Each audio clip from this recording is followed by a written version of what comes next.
que vale muito a pena a gente debater e que eu acho que, para mim, é interessante que a gente debata, é justamente a recepção do livro, né?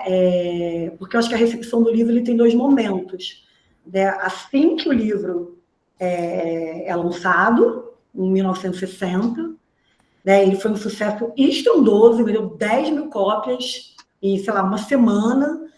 Ele vai ser traduzido em 13 línguas, né? Ele vem 100 mil cópias, né? Então, eu acho que é legal, uma questão interessante para a gente debater essa recepção, de onde é que vem esse interesse naquele momento, né? Em relação ao livro.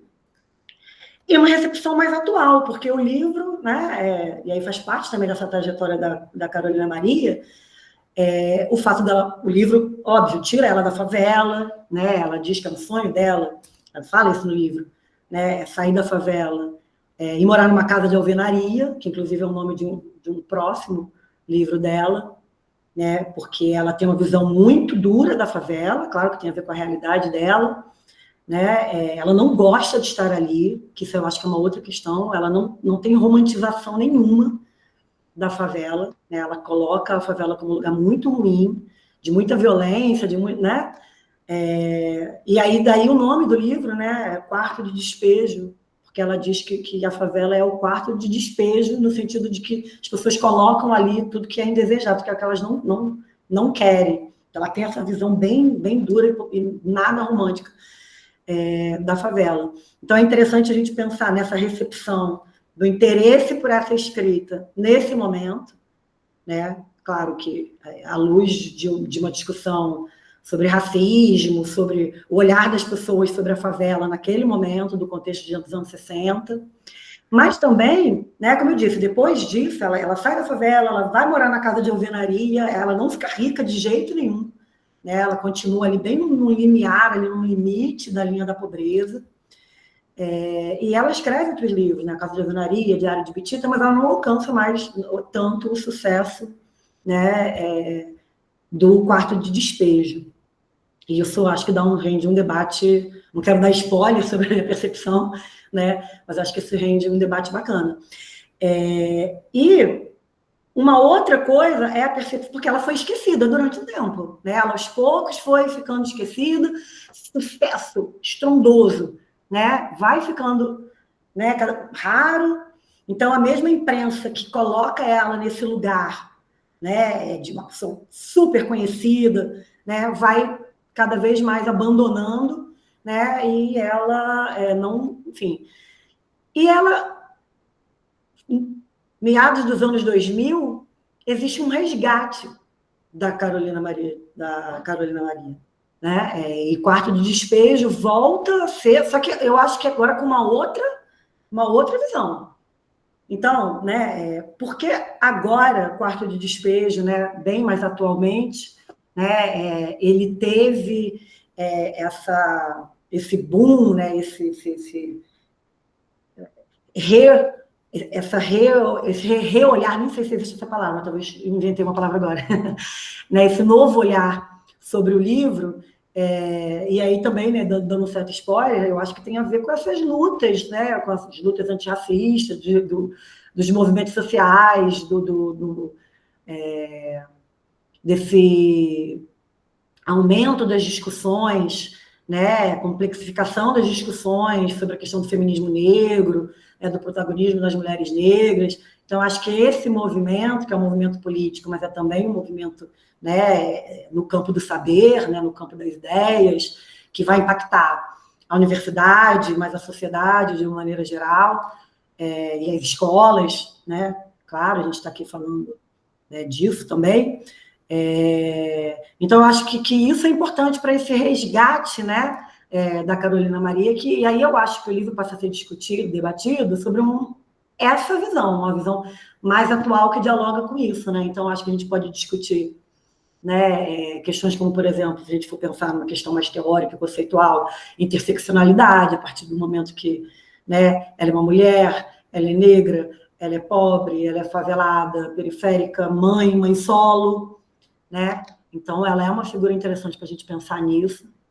Nessa questão do livro, os conteúdos são tantos, né, que eu preciso focar mais no que me chamou mais atenção, porque não é só a questão da fome. A fome aparece ali o tempo inteiro, em todos os diálogos, toda a rotina dela do dia a dia era ir atrás do que comer mesmo, porque não tinha, e muitas vezes ela relata essa fome como realmente, tipo, eu tô aqui com meus filhos, mas não tenho o que comer, não tenho hoje o que comer, vou dormir com fome, e ela falava, e ela relatava muito isso, porque eu acho que o diário é uma fonte assim que você não tem como você conversar sobre ele sobre uma questão só, porque você consegue, são várias pautas ali que aparecem nesse diálogo, nessa rotina, nesse dia a dia, são vários encontros, várias pessoas, a sociedade ali, a favela, como as pessoas eram na favela. Ela fala que ela saía para catar papelão e deixava os filhos dela em casa e eles eram insultados e que tinha briga o tempo inteiro, que os vizinhos iam até os filhos dela para querer bater nos filhos. E aí é o tempo inteiro essa rotina de levar algo para comer dentro de casa e, ao mesmo tempo, ela tinha muita esperança de realmente sair dali. E aí, eu acho que no escrever era uma forma de resistir ali dentro da favela, porque o livro para ela era algo ali que ela desabafava ali, que ela denunciava o que acontecia com ela ali na casa dela, no barraco, né, na favela, e também na questão da sociedade em si, porque ela também é uma pessoa que fala de política, ela fala do Juscelino, ela fala do governador da época de São Paulo também, que era o Jânio na época, eu acho que era o Jânio, que era o governador de São Paulo. O governador e o prefeito era o Adhemar, né? Que ela também fala. Ele é o governador e o Adhemar. Ela critica todos eles, ela tece crítica sobre todos esses políticos. E ela fala, né, que os políticos deveriam extinguir a favela. E decorrer do texto, vários diálogos vão surgindo ali com as pessoas mesmo do cotidiano dela. Porque algumas pessoas também falavam sobre isso, sobre política, e ela dava essa opinião dela sobre as coisas. E ela era uma pessoa que se posicionava sobre várias coisas que aconteciam ali, sobre as brigas, sobre a violência contra a mulher, que acontecia muito. Ela sempre relata alguma violência. As coisas que eu tinha pensado em falar, a Ruana já comentou, né? Que é como que não só a escrita, como a leitura, né, são uma forma de fuga que ela tem da realidade, né? Porque em diversos momentos ela fala muito desse processo de que eu sentei para escrever, né? Estava triste, sentei para escrever. Mas ao mesmo tempo ela tem uma biblioteca, né? E eu acho isso sensacional, assim, quando ela fala da biblioteca, do apego que ela tem, do rato que vai roer o livro e ela, enfim, fica feliz quando o gato mata o rato, porque, enfim, é o bem mais precioso dela, junto com os filhos, né? São os livros, né? Então, a gente percebe como que realmente na vida dela é central essa questão, tanto da leitura quanto da escrita, né?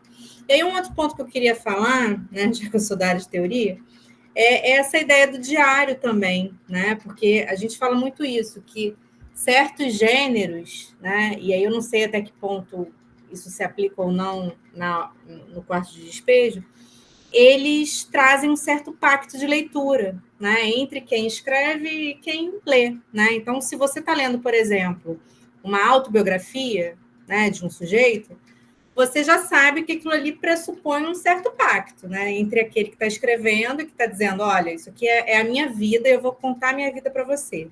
E você, leitor, vai ter uma certa apreensão dessa obra, né? Você não vai ler essa obra como se fosse uma propaganda, né? Como se fosse uma ficção científica, né? E no caso do diário, é muito sintomático isso, porque tem esse apelo cronológico, né? Ainda que, como Vitória tenha dito, a cronologia aqui, ela às vezes é meio embaralhada, né? Até por conta das circunstâncias, né? Da escrita. E tem esse apelo de uma sinceridade, de uma honestidade, de uma intimidade muito grande de quem está escrevendo. Por outro lado, até vocês tocaram nisso em alguns momentos, né? Ainda que fosse mais um desejo do que uma certeza, necessariamente, ela, em vários momentos, ela conversa com um possível leitor, né? E eu acho isso muito interessante, porque existia uma proposta ali realmente de publicação, né? Então não é um diário íntimo de todo, né? É um diário social, né? Coletivo, né? Que abre para um diálogo, para um debate, né? Claro, ela não tinha como ter certeza 100% se aquilo ali realmente ia levar aonde levou, né? Essa produção ter sido feita, ter sido publicada, etc.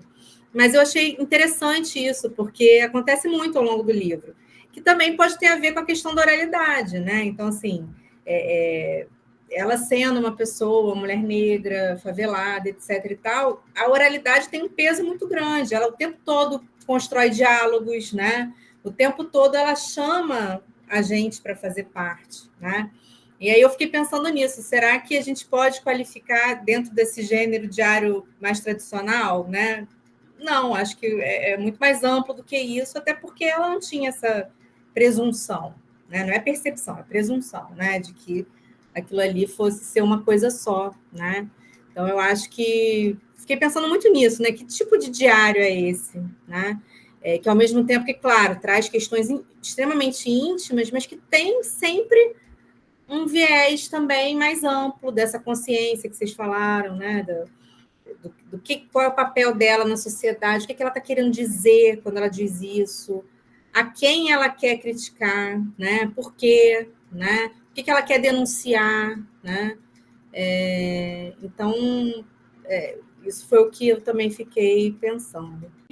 Da Conceição Evaristo falando sobre o quarto de despejo. E aí ela fala que a Carolina, ela escreve porque ela tem uma fome existencial. E eu acredito que seja a mais pura verdade, porque o tempo todo ali, durante a narrativa, ela está tentando se encontrar no mundo, ela está tentando compreender o porquê que ela vive em tamanha podridão social, por que nós vivemos em tamanha podridão social, e por que elas e os filhos estão nesse lugar do quarto de despejo, né? Entre lugar que ele não pode ser visto, ele deve estar oculto, mas também é fundamental para o funcionamento de uma cidade naquele período e até hoje, né? Sem as favelas, as cidades não acontecem, porque são esses trabalhadores, são as pessoas que moram nesses lugares que fazem o trabalho que as pessoas de classe média e as pessoas de classe alta não querem fazer, e que são essenciais para que a nossa vida ocorra, né? E ali naquele período, São Paulo, né, o mundo, na verdade, vivia sobre uma ideologia do progresso, os anos 50, aquele boom de crescimento, né? Aquele momento em que tinha toda a movimentação do JK, de avanço para o país, só que debaixo dos panos ali existia uma miséria crescente, existia fome, né? E aí existe o lugar do marginal, que nada mais é do que o espaço para aqueles que não são tratados como uma parte digna da sociedade, né?